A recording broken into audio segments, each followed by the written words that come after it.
शुरुआत में हम एक लॉयर कैथरीन को देखते हैं। उसके पास उसकी एक नई क्लाइंट पोली आती है जो उसे बताती है कि मैं नैनी का काम करती हूँ। कुछ दिन पहले ही मेरी जॉब गई है और मैं ज्यादा खर्चे अफोर्ड नहीं कर सकती, लेकिन जिस घर में मैं रहती हूँ उस घर का ऑनर मुझसे बार बार रेंट बढ़ाने की बात कर रहा है जिसे मैं अफोर्ड नहीं कर सकती और इसीलिए मुझे आपकी हेल्प चाहिए। जितना हो सकता था कैथरीन उसे गाइड कर देती है और इस दौरान पोली नोटिस करती है कि कैथरीन प्रेग्नेंट भी थी। खैर कुछ अरसा गुजर जाता है और हमें दिखाया जाता है कि कैथरीन की बेटी पैदा हो गई थी और वो अब काफी बड़ी भी हो गई थी। कैथरीन की एक और बड़ी बेटी भी थी। घर के काम, दोनों बच्चों को संभालना और जॉब करना, कैथरीन अब इन सब चीजों को अच्छे से मैनेज नहीं कर पा रही थी। उसका घर भी मेन रोड पर था। हमेशा उसे डर लगा रहता था कि अगर बच्चे बाहर चले गए तो कहीं उनका एक्सीडेंट ना हो जाए किसी कार से। खैर आज वो अपने दोनों बच्चों को लेकर क्रॉस करने के लिए निकल जाती है और तभी मार्केट में उसे मिल जाती है दोबारा से पोली। कैथरीन और पोली आपस में बातें करने लग जाते हैं, लेकिन इस दौरान कैथरीन की बेटी उन्हें काफी डिस्टर्ब करती है। तो पोली कैथरीन से कहती है, मैं देख रही हूँ आप अपने बच्चों को लेकर काफी ज्यादा परेशान हैं। मैंने आपको बताया भी था कि मैं एक नैनी हूँ, लेकिन अभी मेरे पास जॉब नहीं है। अगर आप चाहें तो मुझे जॉब दे सकती हैं। कैथरीन खुश तो थी लेकिन डरी हुई भी थी। ऐसे किसी को भी वो अपने घर में नहीं रख सकती थी, इसीलिए पोली उसे कहती है कि मैं जहाँ पहले काम करती थी आप वहाँ से कॉल करके मेरे बारे में पूछ सकती हैं। कैथरीन भी उसके कहने पर उस जगह कॉल करती है तो वो औरत पोली से काफी सेटिस्फाइड नजर आती है और बताती है कि पोली ने उसके घर का और उसके बच्चों का काफी अच्छे से ध्यान रखा था, लेकिन अब उसके बच्चे बड़े हो गए हैं और उन्हें पोली की जरूरत नहीं रही।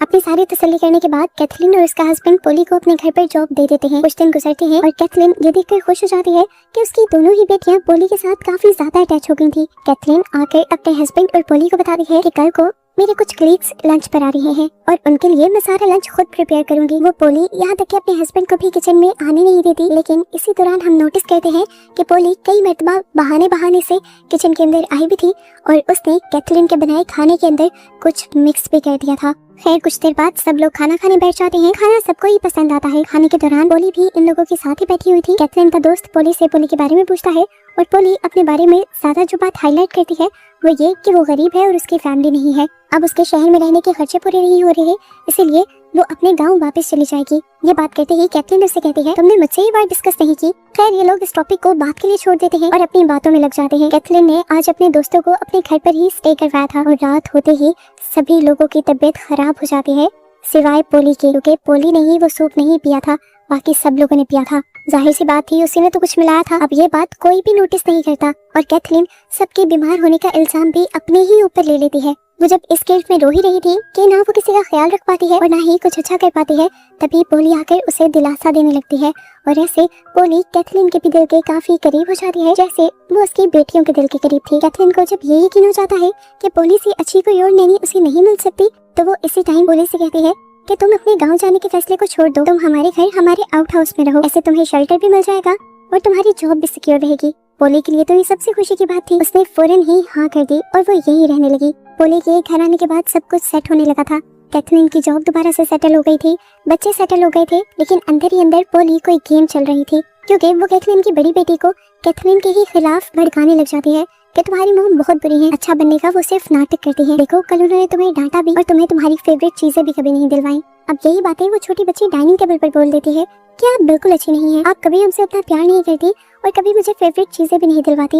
मैं बड़े होकर कभी आप जैसी नहीं बनूंगी, मैं पोली जैसी ही बनूंगी। ये बातें सुनकर कैथरीन का दिल टूट जाता है। वो अपनी बेटी को समझाती है कि नहीं बेटा ऐसी बात नहीं है, मैं तुमसे बहुत प्यार करती हूँ। और अपनी इस बात में जब वो अपने हस्बैंड की भी राय लेने की कोशिश करती है तो उसका हस्बैंड भी पोली का ही साथ देता है और यहाँ पर कैथरीन ज्यादा टूट जाती है। कैथरीन अब पूरी तरह टूट चुकी थी। उदास होकर वो अपने रूम में चली गई। तब उसके हस्बैंड ने उसे नोटिस किया, उसे मनाया। आई एम सॉरी, शायद मैंने तुम्हें ज्यादा कह दिया है, लेकिन तुम भी गलत सोच रही हो। जितना तुम पोली को गलत समझ रही हो उतनी वो गलत नहीं है, वो अच्छी है। दिन गुजरते रहते हैं और हर गुजरते दिन के साथ कैथरीन की दोनों बेटियां पोली के साथ ज्यादा अटैच होती रहती हैं। यहाँ तक कि कैथरीन के हस्बैंड को भी पोली की आदतें बहुत ज्यादा पसंद थी। वो काफी केयरिंग थी, इसी वजह से कैथरीन को अब पोली से इनसिक्योरिटी होने लगी थी। ऐसे ही न्यू ईयर का दिन आ जाता है। ये सारे फायर सेलिब्रेशन देखने के लिए जाते हैं और जब घर आते हैं तो कैथरीन को अपनी बेटी के रूम से अजीबोगरीब आवाजें आती हैं।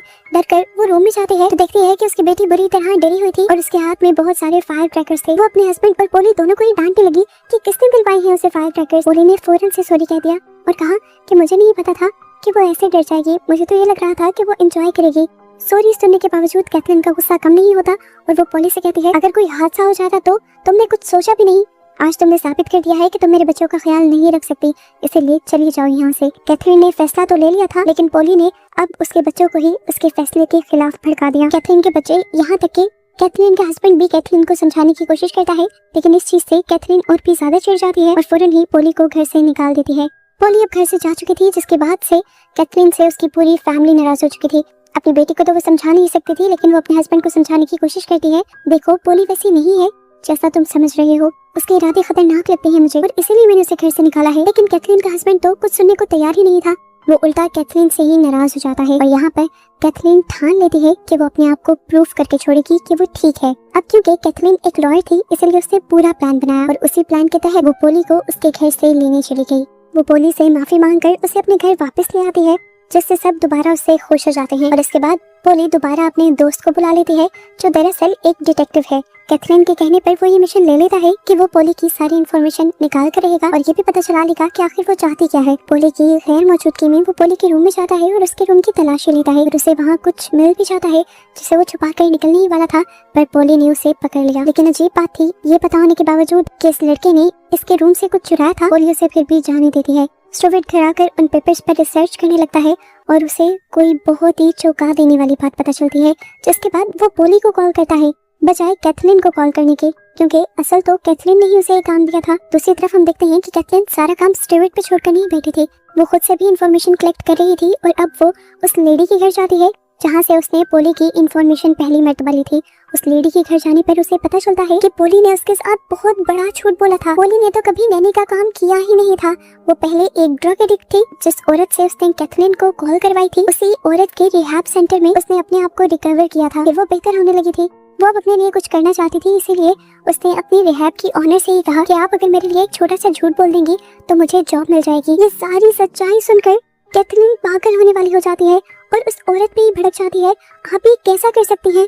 इतना बड़ा झूठ! क्या आपको पता है आपके इतने बड़े झूठ ने तकरीबन मेरी लाइफ तबाह कर दी है। इतना बड़ा सच सुनने के बाद वो फौरन अपने हस्बैंड के पास जाती है और उसे पोली का ये धोखा बताती है कि उसने हमसे झूठ बोला था, उसने कभी नैनी का काम नहीं किया, यहाँ तक कि उसने रिहैब की ऑनर से भी झूठ बुलवाया है। इतने बड़े धोखे के बावजूद भी कैथरीन का हस्बैंड उसे ही गलत कह रहा था। वो कहता है कि पोली ने इतना बड़ा जुर्म नहीं किया, एक जॉब लेने के लिए उस मासूम ने बस एक छोटा सा झूठ बोला है, इसके अलावा कुछ नहीं। कैथरीन अभी भी अपने हस्बैंड को पोली की साइड लेता देखकर काफी ज्यादा अपसेट हो जाती है। सीन कट होकर दूसरी तरफ दिखाया जाता है कि पोली उस लड़के से मिलने पहुंच चुकी थी। ये लड़का पोली को इस टाइम रेबेका के नाम से बुलाता है और पोली हैरान नहीं होती, क्योंकि उसे पहले ही पता था कि ये लड़का उसके ऊपर सर्च कर रहा है। वो लड़का बताता है, मुझे तुम्हारा नाम ही नहीं पता, बल्कि मैं ये भी जानता हूँ कि तुम उसी शहर से आई हो जहाँ से कैथरीन आई थी। कैथरीन की भी स्टोरी इस लड़के ने ही सर्च की थी। वो बताता है कि कैथरीन का भी असली नाम कैथरीन नहीं है, बल्कि उसका नाम जेनिफर है। कैथरीन ने बचपन में एक पूरा घर चला दिया था, जिस घर में पूरी फैमिली चल गई थी सिवाय एक बच्ची के जिसका नाम था रेबेका, यानी तुम। कैथरीन ने वो सब कुछ करने के बाद पुलिस को ये बताया था कि तुम्हारे डैड उसके साथ ज्यादती करने की कोशिश कर रहे थे, जिसकी वजह से उसने तुम्हारे पूरे घर को चलाया था। उसके बाद वो अपना वो शहर छोड़कर यहाँ पर आ गई थी और अब तुम इसके पीछे आई हो, तो मतलब अपनी फैमिली का बदला लेने आई हो।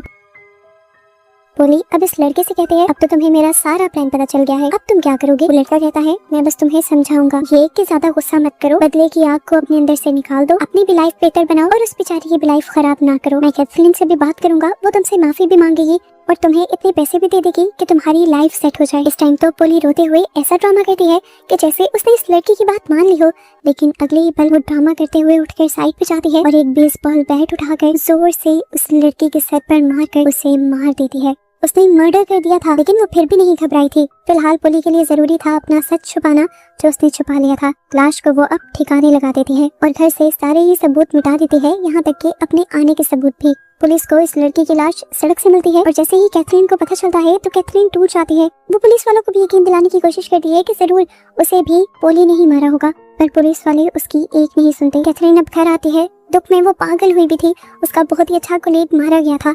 वो आकर सारा गुस्सा पोली पर उतारने लग जाती है और कहती है, अब मैं तुम्हें एक मिनट भी इस घर में बर्दाश्त नहीं करूंगी, निकल जाओ अभी और इसी वक्त मेरे घर से। वो उसे खींचकर जब बाहर निकाल ही रही होती है तो पीछे से उसकी बेटी एमा पोली को रोक रही होती है और इस सब के दौरान एमा को चोट लग जाती है और ये सब देखते हुए कैथरीन के हस्बैंड को लगता है कि कैथरीन पागल हो गई है और वो उसे ही उल्टा थोड़े दिन के लिए फैमिली से दूर कर देता है। कैथरीन आज अपनी बेटे से मिलती है क्योंकि आज उसका मैच था। वो उसके साथ उसे विश भी करने गई थी और यहाँ पर उसकी बेटी उसे बताती है, मॉम आप ऐसे ही पोली को तंग करती रहती हैं।